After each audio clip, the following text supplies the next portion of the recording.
Recently, Netanyahu is asking for more weapons. It's the same attitude that we've seen in Zelensky. And he's saying that we're gonna remove Hamas from Gaza, from Rafah.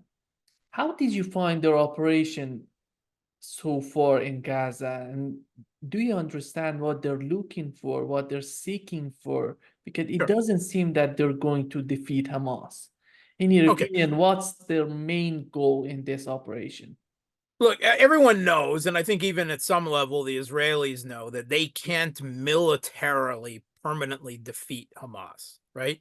For every man, woman, and child they're killing, they're breeding more Hamas, right? For sake. So it is a fight against a guerrilla force, and whatever the Palestinian people of the Gaza Strip, they don't have to believe politically with everything about Hamas. And we always shorthand it as Hamas, but it's also, of course, Islamic Jihad and a number of other Palestinian smaller organizations, military and political, involved. But by and large, the Palestinian people of the Gaza Strip support Hamas at one level or another, right? Hamas is fighting back against the colonization and the slow motion ethnic cleansing of them, right? And they want to fight back in any way they can. Maybe not always directly, but Hamas is therefore. So the only way to defeat a guerrilla conflict like that is to drain the reservoir from which the guerrilla force operates out of. That is the ethnic cleansing of the Gaza Strip. And we see clearly that that has been in Israel's intention from the beginning, right?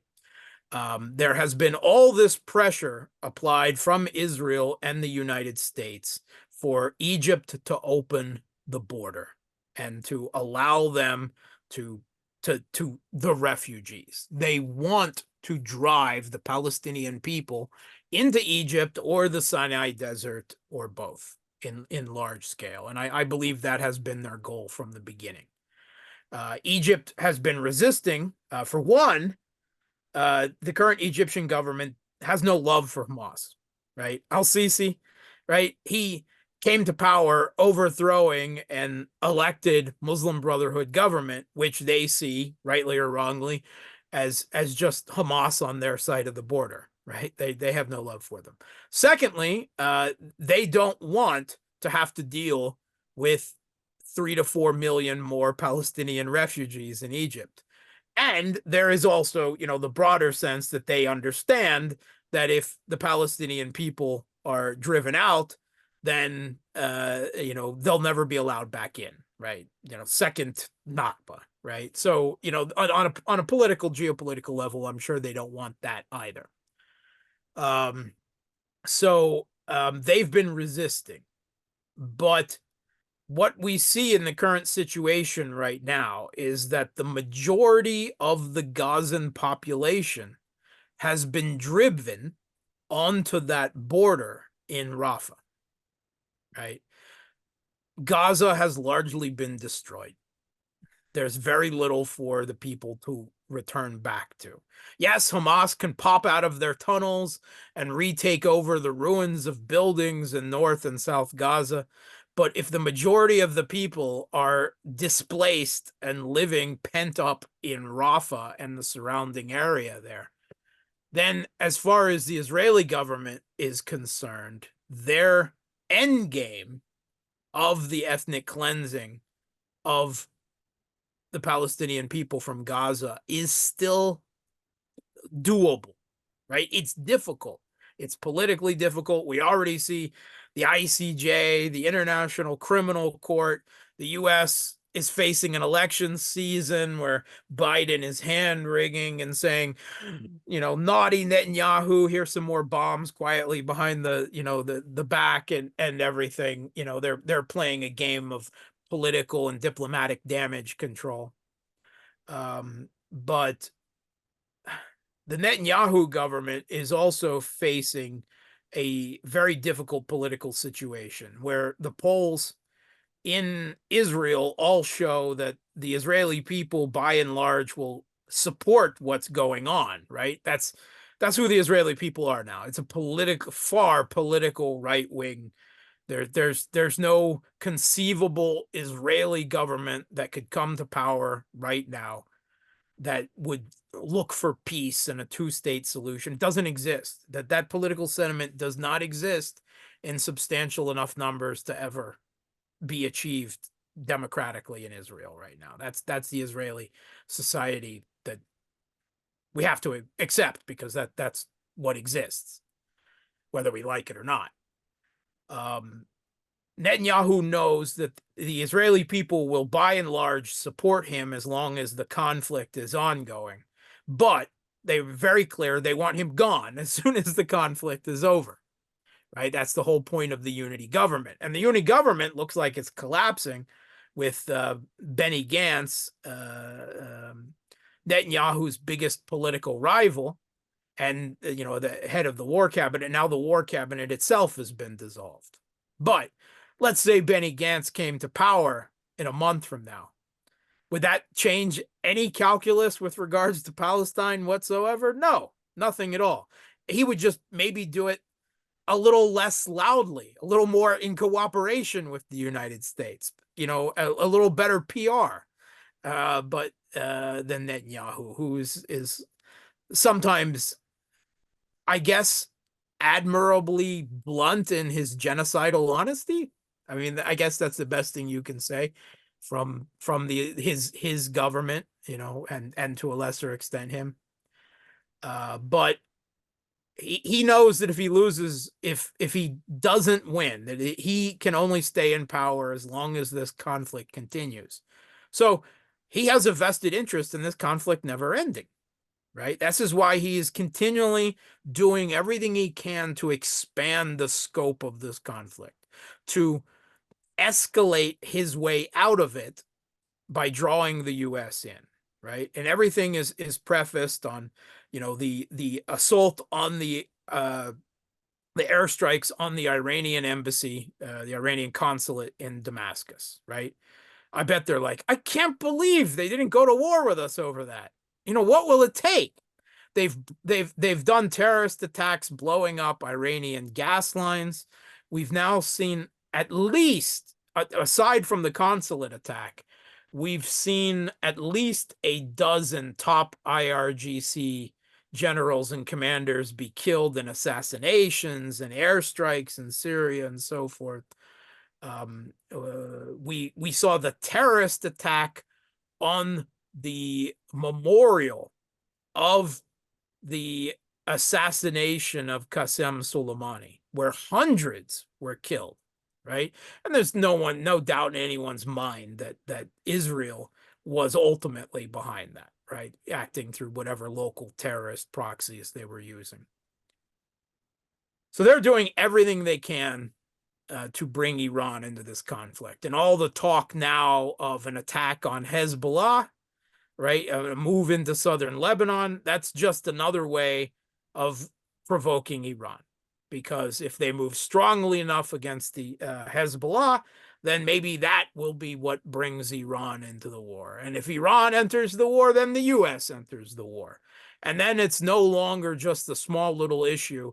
And underneath all of that, Netanyahu is, I'm sure, absolutely in the belief that then he can get away with just dashing the Palestinian people out of Rafah at whatever cost, hidden within a larger conflict, if you will, with Iran and the United States. And like I said, neither the Iran nor the United States wants direct war with each other right now. Maybe another time, right? Yes, right, but not right now. Iran is still too focused on their own development, just coming out of the punishment of sanctions, just now becoming part of BRICS and the Shanghai Cooperation Organization, just finding their economic feet. They're not ready for this war yet. And the U.S. is just not ready for this war now. They don't even have enough air defense interceptor missiles for Ukraine. They certainly don't have enough to defend Iran from every night of drone and missile attacks like we saw in that one night of Iran's counterattack, right? And they used only a small portion, and reportedly more of their older missiles and drones rather than the newer ones. And Iron Dome was already overwhelmed, and we've seen reports, military reports from the West, showing that in excess of 60% of what was brought down was actually brought down not by Iron Dome, but by the US and the UK and France and Jordan and maybe Saudi Arabia. We don't know, but Saudi denies it. Anyway, so the US just announced in the last 2 days that they were stopping the transfer of Patriot missile interceptors to every country except for Taiwan and Israel. Every other country's orders would instead be going to Ukraine, right? Brian Berletic at the New Atlas has done the math on this again and again and again for months and months and months. The U.S. Produces 550 Patriot interceptors a year. They hope to ramp that up to 650. And with every salvo of Patriot missiles, with even a hope of bringing down, they usually launch 2 missiles, right? First of all, the Patriot, we know from its performance, even in Saudi Arabia, ignore the propaganda out of the Kiev regime. We know from its report, even the Western media admitted that against the Houthis, the Saudis were having big problems, that it wasn't capable of taking down cruise missiles and drones and so forth, and it was very vulnerable. And even then, the U.S. was running out of Patriot interceptor missiles, and this was before the Ukrainian conflict even kicked off, such that they had to transfer.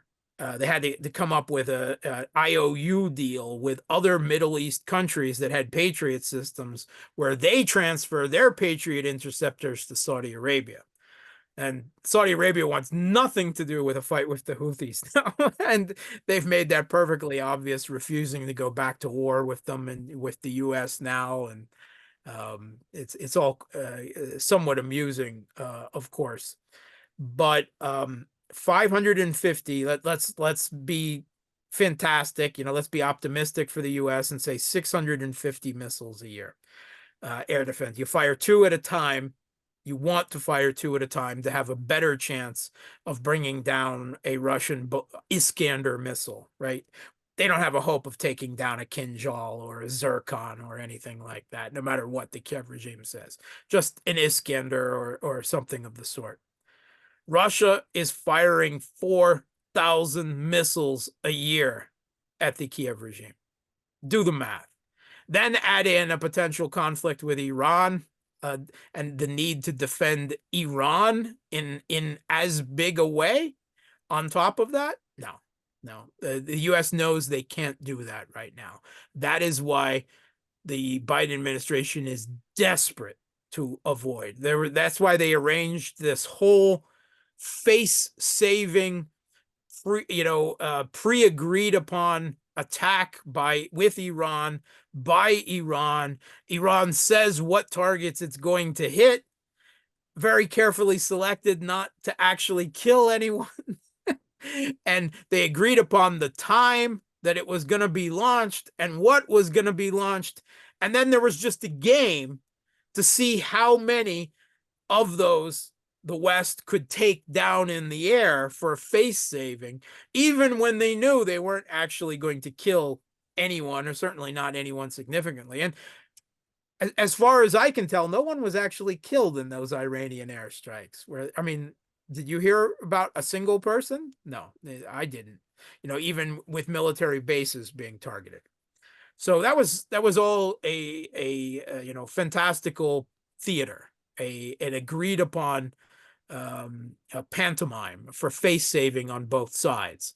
But eventually that is going to fail if Israel keeps doing their best to provoke that conflict. But the U.S. doesn't want it. So, but they can't back away politically from their support from Israel. Whether Netanyahu and Biden have good relations or not, evidently they don't. It is impossible for the U.S. political elite. It's somewhere, I've never quite understood it myself. It's somewhere between the power of IPAC, the American Israeli Political Action Committee, right, funding U.S. Congress, having so much leverage over them, right? I mean, anyone who stands against Israel is instantly proclaimed an anti-Semite, and their career is over, right? That's it. You're done. And so no one wants to go against Israel. But I believe also the generally the U.S. the American people, having been one of them myself once, and certainly the American political elite, they have this bizarre obsession with Israel, where they seemingly sometimes put their own national interests at a lower priority than Israel's. It's more than just the influence of IPAC. And if you have a question about IPAC, right, read John Mearsheimer's and Stephen Walt's excellent book, The Lobby, about the IPAC lobby and the terrible, poisonous influence it has over U.S. foreign policy. Because and they were labeled anti-Semites for writing the book, right? Stephen Walt and John Mearsheimer, two of the top American international relations scholars that everyone has to read, IR 101, but they're anti-Semites because they dared criticize Israel or at least IPAC at one point. So I can't really explain the bizarre but it is impossible for the U.S. to not defend Israel. So they're playing this game of spin and PR and damage control, but they never actually take any actions against Israel. They never really cut off the flow of weapons and satellite targeting and training, and the U.S. is doing the strike planning with Israel. Right. I mean, they're in the room picking the targets and helping them with the data, and so that none of that ever stops. So always don't pay any attention to what they say. Watch the level of military support. And if the U.S. ever suddenly says we're going to stop delivering any bombs to Israel at all, then the U.S. is serious. And until they don't, which I don't believe is politically possible, then whatever they may say, the U.S. is still facilitating the genocide of the Palestinian people.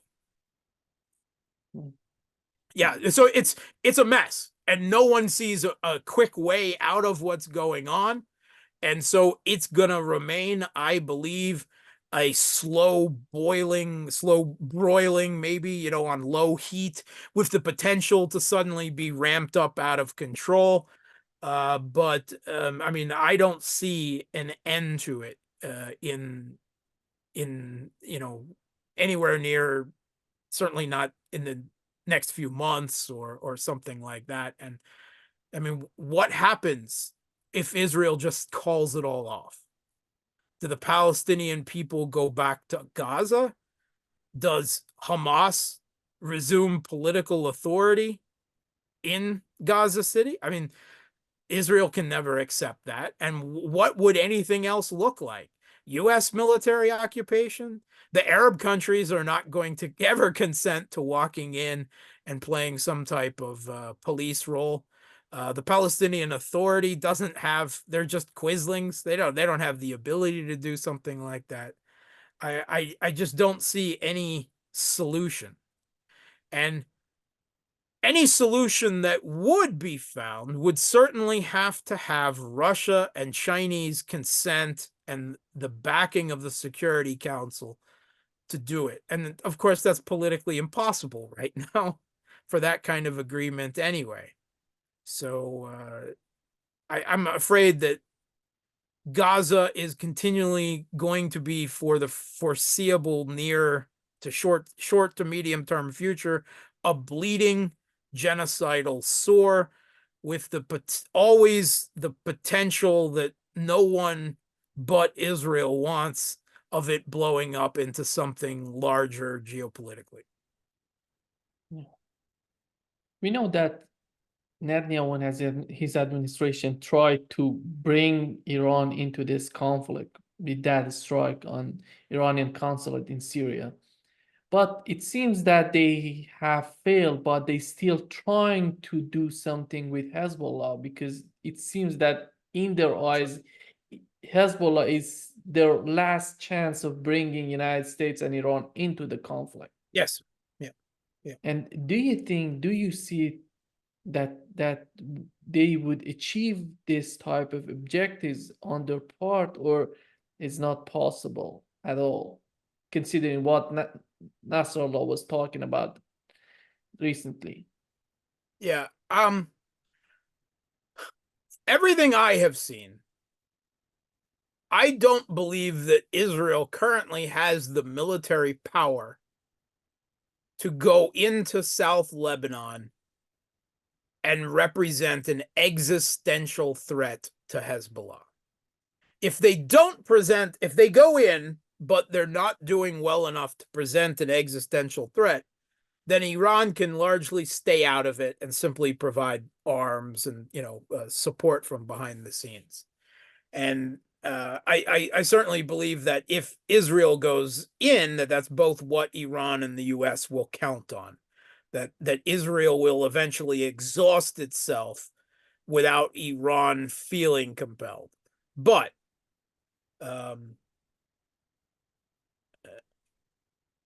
I could be wrong.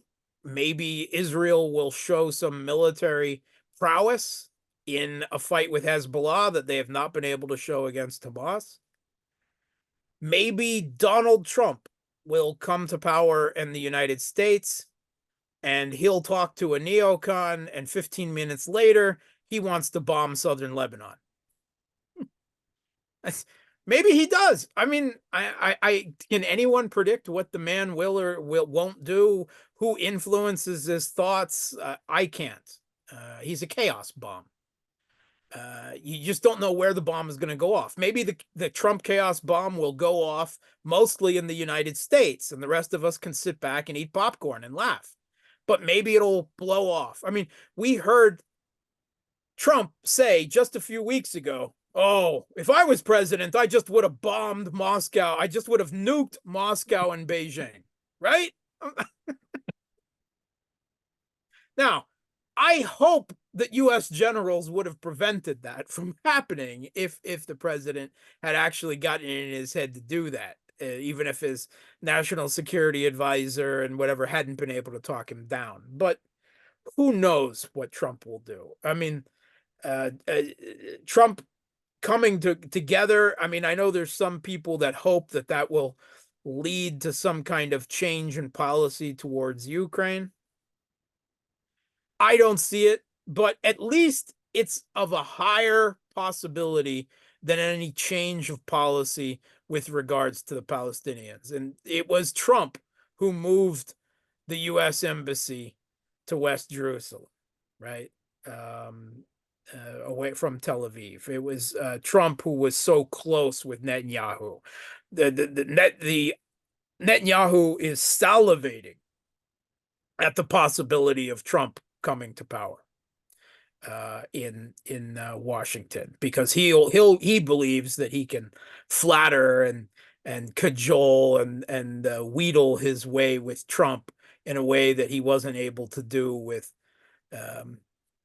Joe Biden, who was carefully managed by Jake Sullivan and Anthony Blinken. So that's another known unknown. What happens in that conflict, if it's, as seems likely, still raging if Trump wins the election in November. Yeah. And all the polls say that right now. So recently, United States has offered a defense treaty to Saudi Arabia in order to convince them to normalizing the relationship with Israel and just distancing themselves from China and prohibiting Chinese bases in Saudi Arabia. And right after that, we've learned that the Crown Prince of Saudi Arabia is calling for the first time. He was talking about Netanyahu in an in a very different manner. He said that we have to hold Netanyahu accountable for the crimes he's doing in Gaza. This is the first time I've heard that he's talking about Netanyahu directly. And do you think that the US strategy vis-a-vis what's going on in the Middle East and with Saudi Arabia is collapsing? How do you see this Yeah. relationship between the United States and Saudi Arabia? Yeah, there's no question that US hegemony in the Middle East is collapsing. It was based on a tripod of the US, Israel, and Saudi Arabia. And Saudi Arabia has largely vacated that tripod position. Part of it is due to the personal bad relations between Biden and Mohammed bin Salman, right? That's a known. They have very bad personal relations, even worse than Biden and Netanyahu, right? But secondly, I think that the Saudi foreign policy elite beyond MBS must also be motivated now to move away. They don't want to abandon, they don't want to become enemies of the US, but they want a degree of independence and maneuver. They want a multi-vector foreign policy with options. I believe what truly frightened and scared one was, of course, on that personal level, was Biden campaigning, saying things about the Saudi war on the Houthis, and trying to distance himself from that and promising to cut off this and that, which never actually happened anyway. But that all really, really pissed MBS off, right? So they know that they can't militarily count on the United States politically, militarily to the level. Then they saw the US unleash this existential economic war on Russia, where they completely weaponized their control of the financial and economic architecture, the SWIFT system, the sanctions. They even tried, and this was, the end. They tried to dictate the price of oil to the global market. Nothing could terrify and horrify the Saudis more than that. And all of that they see is that could be us. We are one step away. Mohammed bin Salman has already lived through a phase of the vitriol and opprobrium of the U.S. political culture with that incident, the bone saw incident with a rogue intelligence operative who was depicted as a journalist for the Washington Post and chopped up in a Turkish embassy. He's lived through that, and he certainly realizes how that could have very easily gone in the direction of regime change in Saudi, right? Which can be facilitated by an economic war like that. He wants he wants options. He doesn't want the capability for that to be done to him, which is why he's looked to BRICS, which is why he's looked for a level of association with the using to back the U.S. Proxy war against Russia in Ukraine. And it is certainly without that tripod pillar there, the U.S. control of the region is teetering, right? It's lost all of its real power beside Israel now, because the rest of the Arab countries, by and large, take their cues Right? They've got their degree of independence, but by and large, everyone knows they take their cues from Saudi Arabia, and certainly the UAE has gone full bore for this multi-vector foreign policy too. I believe, if you'll remember back to the first Trump administration, should I say that? Um, that Trump was pushing this peace agreement with Israel and Saudi Arabia, this normalization of ties. He had pushed this process where several other Arab and Islamic countries had normalized relations with Israel, and he was pushing hard. And the sweetheart spot of that was a defense partnership with the United States, right? And that was very close to being approved. I believe that Hamas timed their attack on Israel, counting on an Israeli overreaction to prevent that from happening. Because Hamas is not stupid. They spend their entire lives worrying about the geopolitical situation that they exist in the Middle East. And they understand that if Saudi had normalized relations with Israel, that would have been de facto and tantamount accepting the ongoing ethnic cleansing and essential dissolution of a nation of Palestine. And that would have been the end. The rest of the Arab nations would have taken their cue from that. The Arab elites, we know the Arab elites have never really cared for the Palestinian people. They've paid it lip service from time to time because of their own Arab streets and squares. But, they're more interested in power and wealth and everything else. When is the last time an Arab leader ever showed real concern for the Palestinian people, other than Assad?